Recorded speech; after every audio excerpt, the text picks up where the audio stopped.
Mbote Balandia Grand Plateau, Balandia 60 minutes na CCVP Canal King Télévision, tokuta na bino lelo pona kobeta masolo ya mboka na biso bouti ko ndenge na image spécial dossier saut de mouton awana Kinshasa ezali projet oyo bakonzi ya sika bayaki nango pona ko moderniser bongo Kinshasa ko mekamo ko désenclaver makambo etali bongo circulation surtout na ville ya Kinshasa ezalaki mwana koko so makasi kasi projet wana ikomi wapi lelo ikomi source ba problème ebele na Kinshasa bato nyonso bazolela zela pasi bato misala ezosila bato bazo tomber malade bato bazo souffrir pona makambo etali saut de mouton na sika ezaki eme mabongo changement saut de mouton ikomi makambo ebele na zoto na biso pe na misala na biso au-delà de ça makambo ya détournement ezoyoka na makasi na kati ya projet wana tokomi wapi toyoki kuna il faut évaluation pour la nini misolo bimaki komi wapi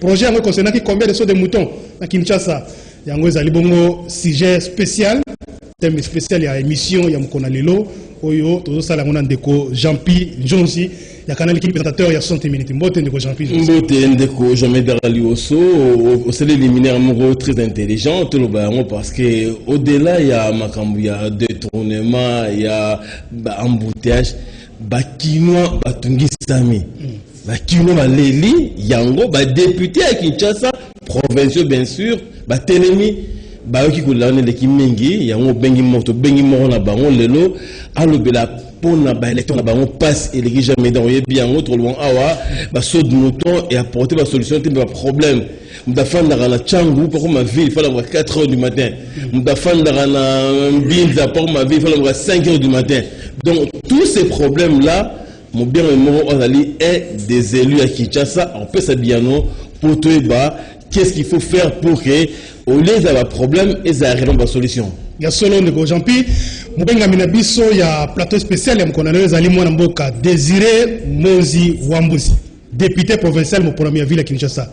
Désiré Mbote mingi Jean Médard Liwoso mbote mingi Jean-Pi Njonzi mbote na bino mbote na ba militante pe ba militant ya MLC mbote na ba kinoise pe ba kinois mingi penza bana limete boyamba mbote euti epa na yemei somi ekolo kumu ya Congo mwana mboka Jean-Pierre Bemba Gombo prophète politique maître d'école uta Bruxelles matondi ndeko Désiré c'est message na yo présentation na yo soko juma loba ezoka 2-3 minutes alors tozo kuba émission na biso ya mokona lelo Grand Plateau na ndenge to uti ko annoncer bino wana ezali spécial sujet tozolobela makambo ya construction ya projet ya saut de mouton awana Kinshasa oyo ezomema makambo ebele espérer to benga moto ya cash ou moto ya FCCT to bangonde bazali cité na kati makambo wana bato bazali cité makati to benga moto moko za moi lokola indépendant tozoli ki ya kozala indépendant par rapport na dossier wana nde yango to bengi Désiré Mozi Wambuzi liboso to kota na makambo saut de mouton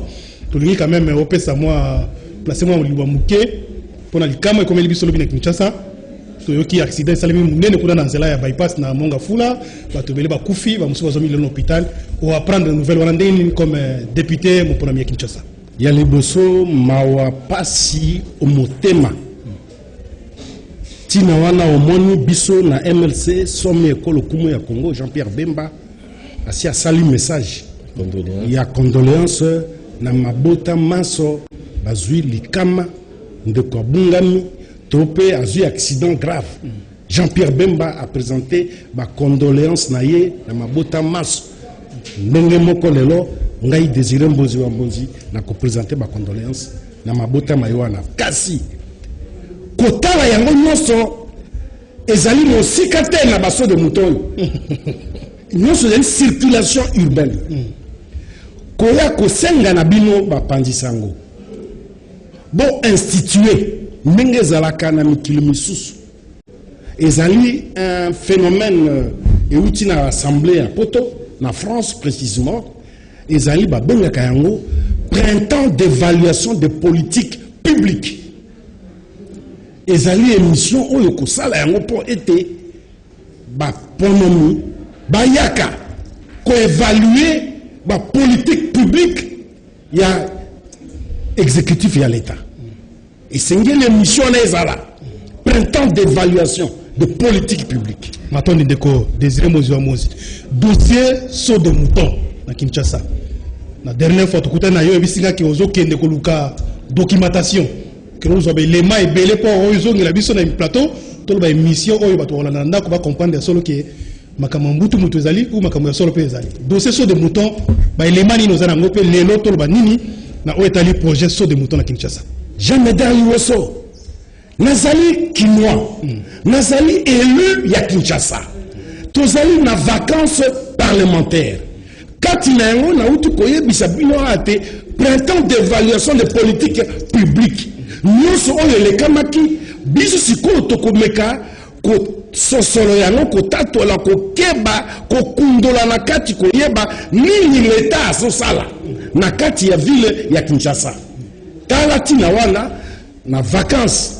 Eza na likambo moko eza ko betisa bato mitema eza ko betisa bato mitu tangba baze ko bete tangba Kisasa mobimba na bana ya 3 ans bazo bete lisolo yango moko liboso na ka kongo ya saut de mouton na kanisa to ki l'école primaire saut de mouton moninga gumba miyo kuna saute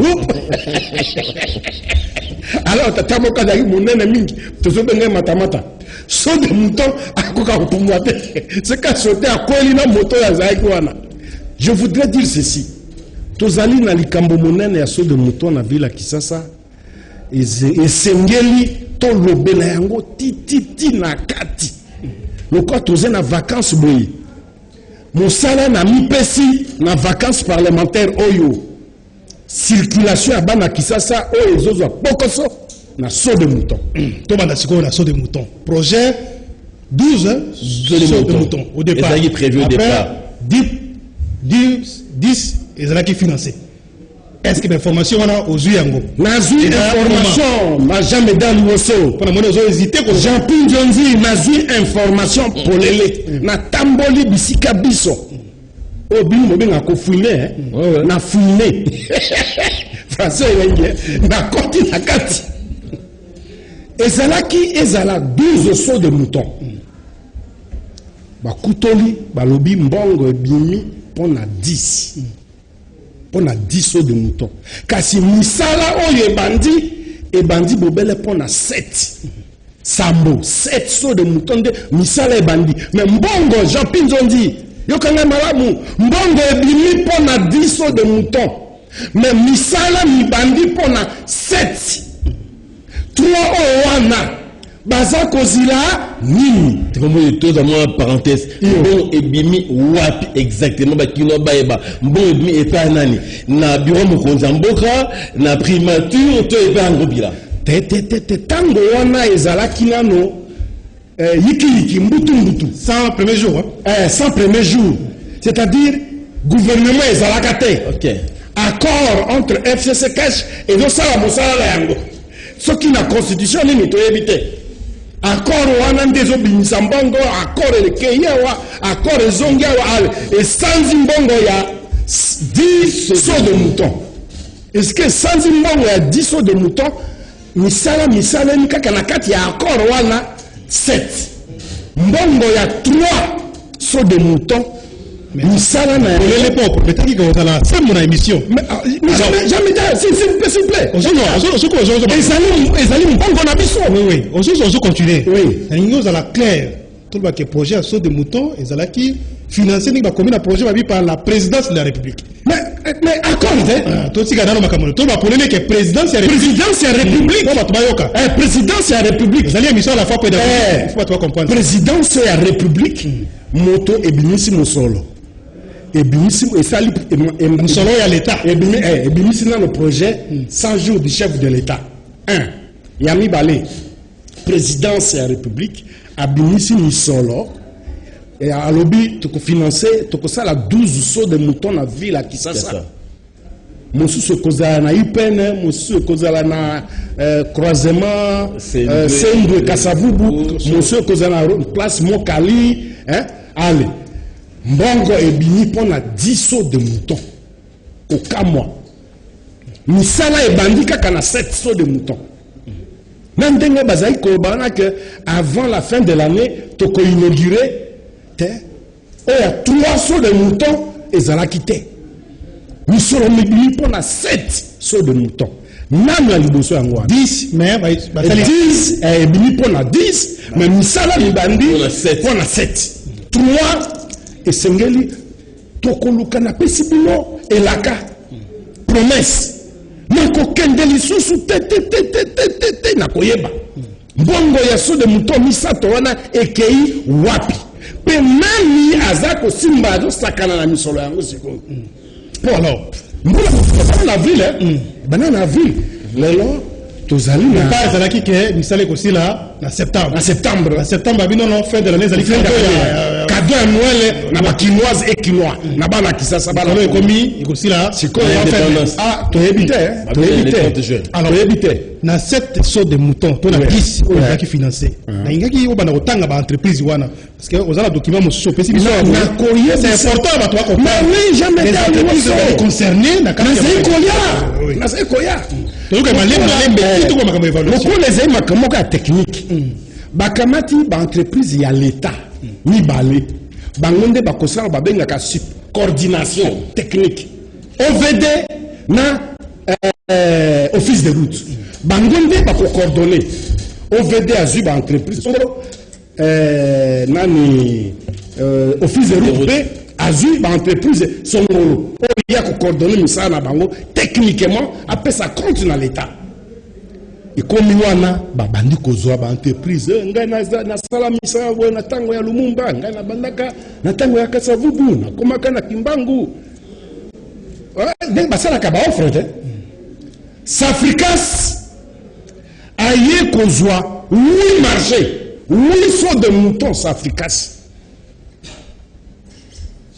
Safricas na lukina ya Safricas société ngotabo tete na moni kuna mutu moko Blackmer azo patron na yango soki ni naibi malamu te ale Safricas azui lo ya monene koleka Safricas tuni kubanda kokota suko tuna koluka koyeba na kati bongo tango gouvernement eye koti eleki ndenge nini po programme ya 100 jours wana coordination ezalaki epa ya tata moko kombona batangi mingi mikolo epa sa réponse Nicolas Kazadi ye moto azui coordination pe singa pe na sepeli ya komi baso ba loko pe na bino ba bobenga soki réseaux sociaux bo sembo pesa akate mais solo pesa akate akomi mukanda lobi ngai na sukaki kaka na coordination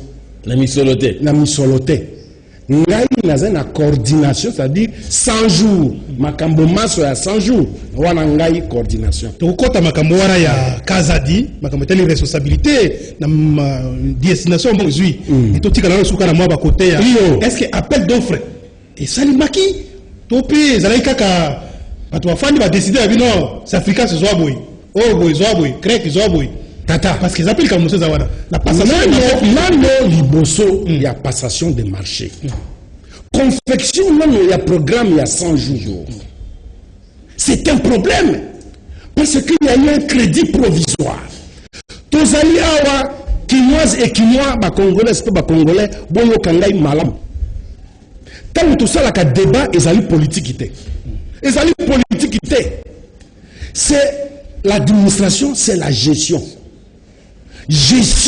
ya finance publique ezalaka na ba règle na yango ezalaka na molongo na yango molongo mobimba okei na France okei na États-Unis Italie Côte d'Ivoire Congo Brazza Rwanda Burundi Tanzanie Afrique du Sud ezalaka lolenge moko gestion avant bokamatabo eloko babengi budget et outil na kati na crédit provisoire il y a 100 jours ya liboso mutuna ya liboso programme basalaka gouvernement ko sala programme na lokola wana accord cash FCC basalaki programme na ba jambe dem pesa ngama liloba na kati ya maloba te mais programme wana esengeli esala keba na posa ya population le besoin social ezate bokoti kuna biso accord cash to se ba programme na biso te Bino bokotala ndeske peuple congolais, peuple kinyo lokazawana.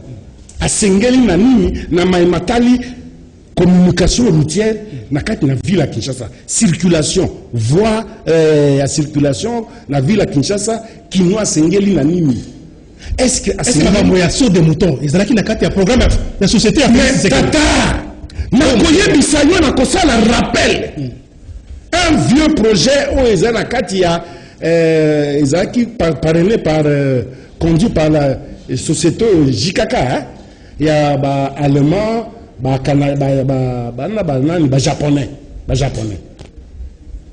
na kati na programme na évaluation ça na ville à Kinshasa, ba sala étude. Ce de mouton n'a jamais existé dans ce programme. Ici, je parle en tant qu'élu. Et je crois qu'ils appellent et dis-moi que de la voté dans l'Assemblée. Mais en ce sens, il y a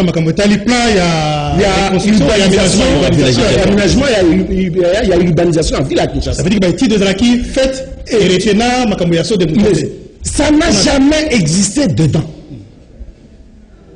Et à niveau national, et à niveau à ville à Kinshasa. Est-ce que les gens qui ont un projet à Félix Tshisekedi ou à présenter on a Toyoka Yangote. Toyoko Sutukane na programme à 100 jours. Na lingina démontrer ou babenga na lopoto inadéquation. Boke c'est nous-mêmes quand il y a programme na besoin réel ya population. Ville à Kinshasa et sengela ki na so de mouton te. Mbeba ya liboso ya monene yango wana. Ya mibale.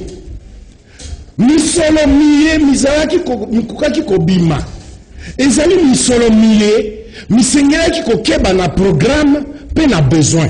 Programme ya gouvernement na besoin ya population. Ce qui bongote, ce qui botosi yangote to koma kaneska babengaka improvisation. Ko bimisa makambo na pasa, ko fabriquer dossier. Ekokoma mbongo ya eke zonge baluki po bo budgetiser yangote, bo planifier yangote. Mbeba monene na projet ya so de mouton yango wana, ça n'a pas été planifié, c'est un projet mal initié, d'abord mal conçu, mal initié et mal réalisé. Alors, étape pour ça sous retourné, et ça qui mal conçu, et ça qui mal initié, mais et aujourd'hui mal réalisé. Mais seulement tout ça la marche arrière de combo du ambon. Gouvernement endémie en gros, comme il nous kamba azako lukba moins et salama, mais il se pose même un problème de combo du ambon. Exécution robi awa, tout le monde a évoqué binoso. Et ça y projet à 12 de moutons, bah retenir 10, mbongi bimi à 10, mais bah travaux ça va prendre à 7. Mais malgré cette wana de Gombo Touron en 2020, le mois de février, à tant de ils ont inauguré parce que langue mozo bageno, ministère mo bloqué mbongo. Mbongo bimate et mais ça c'est la réalité mais pour la ligne bloqué mbongo pour les travaux et avancer. C'est le problème et les kilos souffrent. Congo ya mwana mboka scellé à la goule. Il a bloqué mbongo il a bloqué mbongo pour aller dans le monde ambonzi. Jean-Pierre Nzondi. Et bandaki na biso likambo to kotala biso zali opposition la muka MLC. To vandaki to kotala na bi mais non nazali MLC nazali la muka kasi nazali député. OK. Évaluation il y a politique publique, il y a ville à Kinshasa, et ils ont interpellé Ngaï. Bato bazomono passe le là, ils allaient, mais électeur Ngaï. Et Sengeli na koto na kati na yeba. Jean-Pierre Nzonji, na koti na se te na ke kota la bra. Maman na ba entreprise bazana se. Et ça ba entreprise ba komi la puissance. Entreprise azo boya kopé ça rapport. Ba entreprise bazo boya kopé ça rapport na ministre ya finance. Mo bateli misolomia l'état. S'il vous plaît. Na kokoma wana Jean-Pierre Njonji.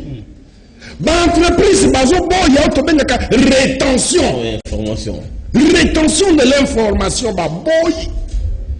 Tout un akuna na se ministère ya infrastructure basé Kolobono et ses compétences, il y a finance était bandeko. Nous sommes où là? Tous allés dans le cadre de la gestion, il y a finance publique. Et il y a un aspect technique, où est le ministre, il y a infrastructure. Et il y a un aspect décaissement, donc finance, où est le ministre, il y a finance. Bango mi balé, ba sengeli kotambola nzelamo. Yo kosimba misolo na yo, okotambola na yango, osala na yango. Yo kuno sali ba projet na yo, ofisimi ba papier ba projet, okosala na yango. Il faut bino mi balé, botambola nzelamo ko. Boyende l'état asala kapé atambolaka. Na yango. Ministre des Finances, tant le gouvernement est ici, pour baso de moto salama que gouvernement a été un projet à tout à fait. Tant que ministre des Finances. Mais ça qui me paraît quoi, assumer va faire courante. On a présidence. Présidence ça il y avait un coordonnateur de 100 jours. Tant que comme on a ils ont comme le gouvernement ministre des Finances a à côté. Atalabo. Ah, makuta mazako bimao. Ah, makuta. Oui, na sekana na botina mais il y aura un problème ici. Tata sele na ebié a message na ba projet. Ya zalaka na Beseko. Ya zalaka na Beseko. Yo na zaki conseiller na ministre des Finances. Directeur de cabinet. Directeur de cabinet il y a premier ministre.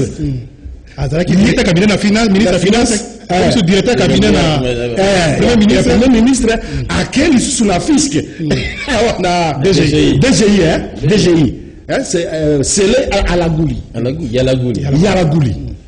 na komolo kimanga ko na ngawe ba makabula ba FCC ma amute alors toye kotala mais ekozali kambo po basango nungu mboko yo makambo zo lekana bokanisi toyebi te toyebi na bani ko kamungu nabi bakongondonga na tata eza ko liboso makambo no sale mambongo zo bima bato bazo bimisa mbongo lokwa o ba benga na lo ça ko calculer ko ça o ba moto domaine à côté Beseko il domaine et à la projet réalisation financement o la kisi nini alors Nathalie o ba sala ki boso ya ki ba benga kiango rififi bazali makasi na loboko na yo. Pourquoi Jean-Pierre Nzonzi loboko na moke azwa mingi te. Mais jamais dans le saka fungoli makoso Serge Makoso maboko le monene so kati atoki ezaki rififi. Alors technicien ici 1 million au tindi 500 nenga ko sepela. Alors sikoyo rigueur et gestion, orthodoxie et gestion. La finance publique. Mais écoutez là, ça je vais vous dire, moi nanangaï, mon papa, mais j'ai suivi là-bas. Regarde à l'accès les réseaux sociaux. Il y a le ministère des infrastructures qui contredit le ministère des Finances pour l'affaire des sauts de moutons. Le ministère des Finances n'a pas le pouvoir. Nabi, non, ma fille. Fais-moi voir. La tangi boti, Nabi, non. Regarde. Ministre des Finances a plein pouvoir. Il y a Koyeba, Misolomiemi Imaki, Mutaki Wapi, Mikei Wapi, Misali Nini. Alors il faut qu'on puisse avoir un rapport. J'ai expliqué à ma fille. Elle a compris. Elle a compris tout de suite. Alors, le problème c'est qu'au-delà de ça, la fille a compris tout ça, mais grande opinion, nous devons comprendre. Nous avons la base et la partie politique. Malobi que Moutoloko la scellé à la gouli, Yazali Moutaouti la FCC. Donc, on a pour les nègres, on a opinion. Il y a une instruction, la Kingakati, pour bloquer l'exécution du projet. Parce que si, et qu'on a le coup pour la Batoyasika, pour la Cache, pour la Félix Tshisekedi. C'est ça l'information. Est-ce qu'un embouteillage, on les alliés à FCC? Ça me dit pas. Nous devons sortir de l'empirisme. Ma parti politique. Il faut tout bima katina libunga, katina obabenga tozo kamatango lokola ba tozala omnibulé te ba tambisi biso mayele ba biso mayele to komi ba illuminer te. Gestion ya finance publique ezali comme la parti politique te. Ezali la méthode administrative oyo ezali appliquer na mokili mobimba. Soki osali yango te mboka na bino ekokufa. Pe soki oboyi kotosa yango na tongo na midi na pokwa yo kotosa yango po ezali bongo esengeli ezala bongo misolomi ya leta ya mbula matari basalelaka yango ndenge balingi te et surtout na domaine ya baprojet public. Mais ça allait s'inquiéter, promettre que les 30 chefs vont inaugurer au des moutons. Mais hier à Kangi Misol et Kosuga Boni, les 30 juillet étaient dans 3 mois. Mais Jean-Pierre Zondi, la gestion et à projet public, œuvre publique, ouvrage public, et à la canine. Après étape, il y a soumissionnement. C'est-à-dire appel d'offres, il a gagné marché. Et à la canine. Bakopé, c'est un bon côté. Aux alines, 4 phases.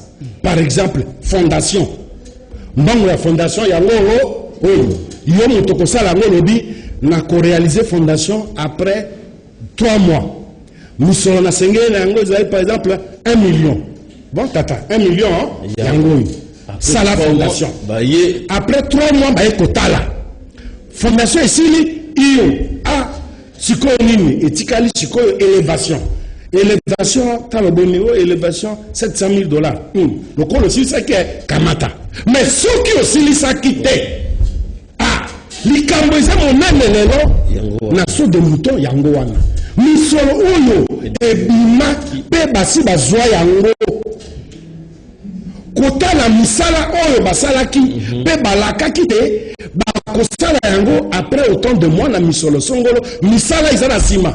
Mais misolo, tala likambo sike zali, si comme ministre de la finance, aza kosenge bango, boso il a un rapport total. Besoin qui combien? Pezala qui pour la durée, ya mikolo boni. Pesengi to kisa motango boni. Donc il faut numéro 2 voilà. Yé aboy ko pesa misolote. Azende ko tuna obi bon. Très bien. Lui aussi otongi fondation. Mais aux autres qui nous sont bons, nous sommes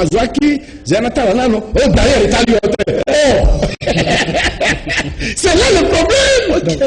Nous sommes en d'autres termes, en d'autres termes, au lieu de suppiter, c'est ça. Il faut qu'on appuie les démarches. Mais ça, il faut qu'on contribue à la bonne gouvernance.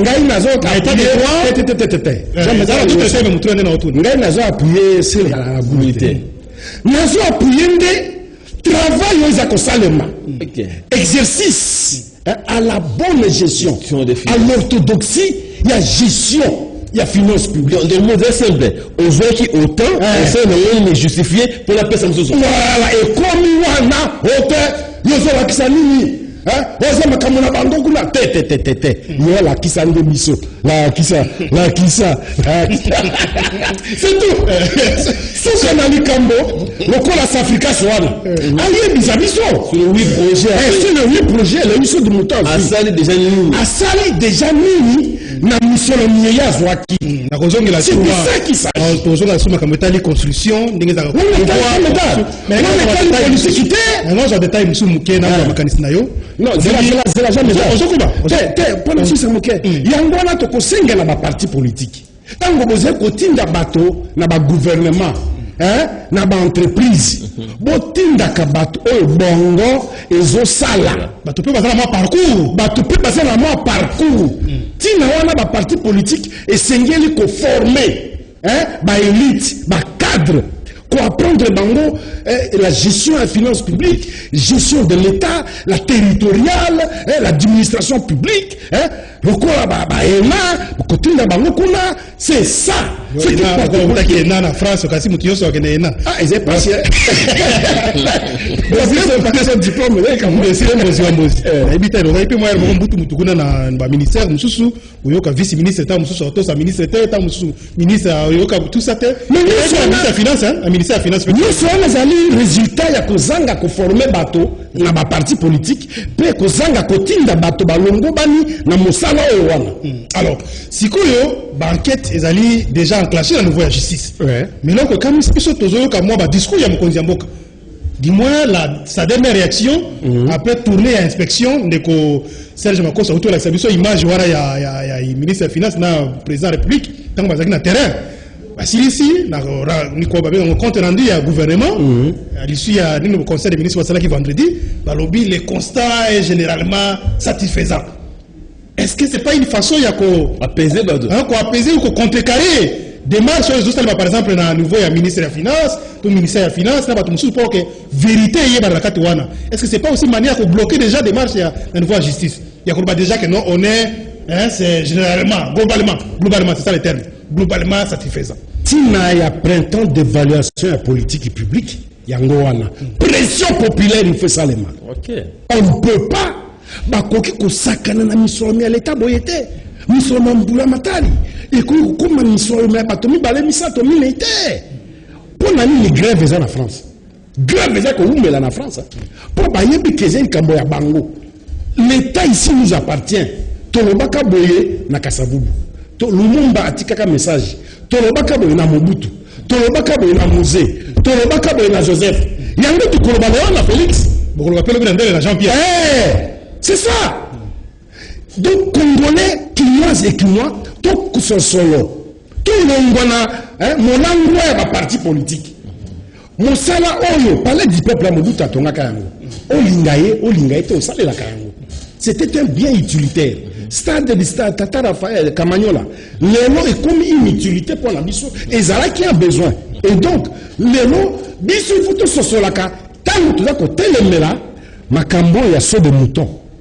Ce qui l'élo mbongo et baby, lobby est qu'on rattraper gestion. Likambo et sengela qui misolo. Mikende par exemple, na kofuta ba enseignant mbongo kutwa mi po bato ba yiba ki mbongo na so de mouton. Omoni et qu'on rattrape biso. Alors esengeli to boyaka nyoso ya mabeze ko salema na kati ya l'état.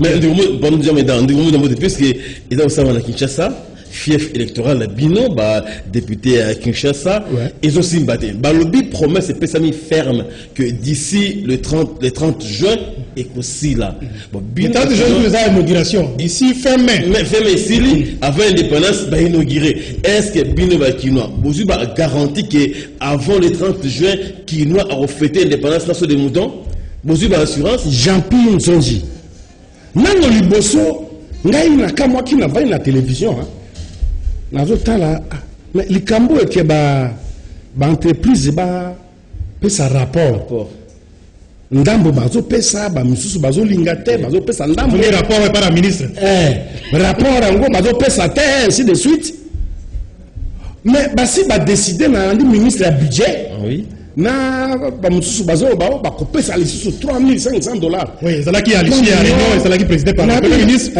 avec gouverneur à banque centrale ministre des finances les DG au VD là il y a aussi des routes mais on a mis tout il commence à la décaissement à 3 comment c'est possible non mission le minima qui liboso mission justification te ba limboli bisote ba kongola ba yebite ba sali na ngoni mais besoin de misusu.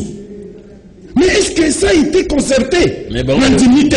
Il passe la Kino et l'équipe, il faut essayer dans nos qui peut. Mais non, Jean-Pierre Nzonzi. Non, il y a la boule à bloquer Mingi. Jean-Pierre Nzonzi. Parce que il y a ceux qui va venir dans le désordre. Et qu'on les cas, oh, il y a les lots. Les lots, ils alignent. Le vin est tiré, il faut le boire. Donc, on met les ba entreprise wana ba justifier nano mbongo bazwaki ekokana na misala oyo sengaki salema.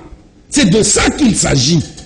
Pe lokola toyoki wana justice à côté kati justice à côté na kati na yebite na lukaki na erreur na salaki pe na koluka na yeba ekei na instance nini cour d'appel à Kinshasa Matete. Cour d'appel à Kinshasa Matete. Bakinoise que bakinois. Sauté Gombe wa batini kena Matete. Na kosenga na baninga ba députés provinciaux. C'est la période. Tout le monde a clair na likambo wana. Mais ce qui déjà bato zala incapable ya produire des documents traçabilité ya mbongo bimi auprès du ministre des finances. Est-ce que vous connaissez que devant justice tu vas vous avoir non, déjà au niveau de l'administration non finance non bazuzi bazana ba possibilité belé bako kotia bango maboko pour des raisons préventives pour des raisons d'enquête. Et c'est bon bakanga batu mingi a besoin d'enquête. Quand le président de la République a lobby, dis-moi conseil des ministres, le rapport le constat est globalement satisfaisant. Globalement, est-ce que ça a une façon de bloquer les mécanismes? Globalement, on est bloqué. Mais avec les autres, on a une évaluation, réalisation à 30%. Mayo Mambe qui a c'est 45%. Na évité yo pour tambour la évaluation yo eza comment bango bakoko sabisote biso bambozi ambozito koti la carte tokobimisa nyonso sekele oyo tokobimisa nyonso siko ezali nini lokola ba entreprise bazali protéger. Il y a des entreprises bazana protection personnelle ce qui a banani to éviter et sengeli cour d'appel à matete batia bango maboko pour besoin d'enquête. Ba mesure préventive batia ba entreprise na maboko bakinde kutuna finance apesa bango ba donner oyo bazana yango et puis infrastructure apesa pe donner est-ce que moi wana et bimaki na période wana 100 jours on ezaki moi bouye ke moi makambo ezaki moi kilikili tango ordre koti avec l'avènement ya gouvernement sika ministre comme ko makambo na maboko est-ce que ça na ilike ke toza kaya ministère ya finance. Est-ce que vous avez un document pour la traçabilité de mon bibi? Est-ce que c'est là la difficulté qu'on l'accepte parce que mon bibi déjà la quitté? Difficulté c'est bandaki natango nano bazolo bake azana qualité mon côté. Ça c'était la première difficulté. Difficulté à mibale ba entreprise koboya kopé sa rapport. Il y a mbongo ezala qui affecté pour na misala wana. Difficulté à misato ezali ya koyeba kozongisa gouvernement mobimba na kati ya logique financière na kati ya orthodoxie ya gestion financière ya l'état ya gestion publique ya finance publique c'est toute une école na mona kawana ba gouverneur ceux qui ba bimi ceux ba voter ba gouverneur ba kenaka école moko ma formation sur la gestion territoriale mais esengeli ba ministre na gouvernement central bakota kapé formation sur la gestion des finances publiques. C'est important. Na monaki gouvernement ya biso ya Kisasa provincial bakenaki classe wana et sur la gestion des finances publiques ezali très important pour mokili ezala ba musu bazana ndeko comme ministre mais gestion des finances publiques a évité basa wana surtout côté national te tokotanga comme mais alors si le problème on a les alliés le ministère de la finance a utilisé une pédagogie où on a un niveau là ça a quelle marge de manœuvre on a ministère de la finance ton ministre de la finance ton gouvernement te bandé on a koluka ke mbongo et côté semble-t-il na mabenga ya bato et ça l'a retrouvé mais c'est simple il a l'inspection générale des finances la carte na mécanisme na ye akokamata bango ala larguer bango na terrain oya sali clique tiens maboko akena na TGI Gombe matete hein habitala mosusu yeye bozoluka asali ça nini coup d'appel à Gombe mais ndimo da modeli comme ça des moutons de silaté et comme ko bota des conflits entre deux ministères tout bapena bosolo ministère des finances na ya infrastructure parce que et bani que aspect technique et d'aller infrastructure mais aspect à finance et d'aller finance mais ce qui va rapport technique est commis et qui est finance et comité il y a blocage oui mais justement il y a blocage il y a un seigneur ministère et infrastructure azali dans l'obligation il y a qu'à coopérer collaborer le ministère de la finance a une obligation à quoi ça autrement c'est ça il est obligé à quoi parce que s'il vous plaît les alliés gestion il y a finance publique les alliés à moto mon côté il y a parti politique mon côté il y a accord mon côté les alliés il y a l'état congolais il y a peuple congolais parce que la présidence de la République. Ouais. La présidence a une direction de cabinet. Oui, oui. Le directeur de cabinet Mais c'est simple. Il y a d'abord la grande machine, il y a programme à 100 jours. Tout à fait. Bah, c'est justifié. Il y a mis le temps où il y a après si d'éclaircissement auprès du tribunal, cour d'appel, plutôt il y a Matete, à quoi indiquer si il y a une coordination technique.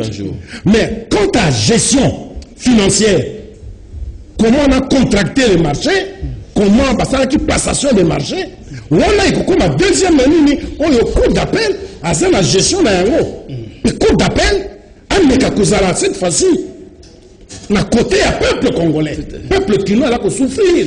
Côté à la vérité. Oui, côté à peuple à la vérité. Alors, toujours comme on désiré, on commis presque dans Souka. C'était une occasion peut-être d'ailleurs ça, il ministère des Finances, ministère du Budget, ministère des Travaux Publics. Vous avez un document, vous voyez la biso. Vous allez faire quoi? OVD, vous voyez la biso, un document parce que nous allons faire une série de missions dans ma campagne programme à 100 jours. Ma dossier à ma maison préfabriqué, exactement, dossier de Colombélango. Jamais d'art, Musika, Safricas, CGCD, Grec 8, ils ont des documents, ils doivent se justifier. Ils ont des documents. Nous allons faire une série de missions. Alors, toujours dans la procédure ou le processus, il y a construction, il y a marché, il y a ouvrage public, quand même, maître d'ouvrage, ou régenter projet, il y a une obligation, il y a créé quand même moi, Banzela, il y a Mickey. Pour aménager, ça c'est secondaire. Mais quand je dis ça, pas toi les cas. Na ebandeli, je dis ça les mi. Mais bouilleke, ton zela il y a déviation. Bouilleke, au moins exemple il y a poids lourd. Tango ba japonais, ba simba kiamo bango moko. Ba tu ba souffrir na likambo ngote. Ba za ko prévoir ici le dégagement, le quoi bazana ba travaux wa école que zongi boye. Mais on est salé na baso de mouton. Je vous assure, ezalaki lokola bato ba utina nteke, ba yenteke. Bazo bina, tolongi o atima boko kuna tima boko. Parce que ba prévoir ba ici il y a dégagement de la radio qui n'enteke mingi ba éviter nteke. Nteke c'est fait l'ipati. OK. Bazo mbongo bazo sepera mokili. On y batala que non. Le compte que tient à des bonhommes awa et c'est que tout bon ça nous est là qui n'a pas crevette et la côté à salongo pour me saler cause là bango batali wanate c'est pourquoi ton lobby ezali un projet mal conçu, mal initié et mal réalisé. Donc pas c'est comme ce qu'on a proposé. À terme il y a proposition. Il y a solution. Une solution parce que tu comprends que Koloba, nous sommes les qui belé, jamais d'art. Jamais d'art à ce stade. À ce stade d'ici, Tozali na piste, première piste à solution. Cour d'appel à Matete. On doit d'abord justifier. Bah justifier non. ACGT, ceux qui CGCD, Africa, Crêpe 8, ceux qui 9.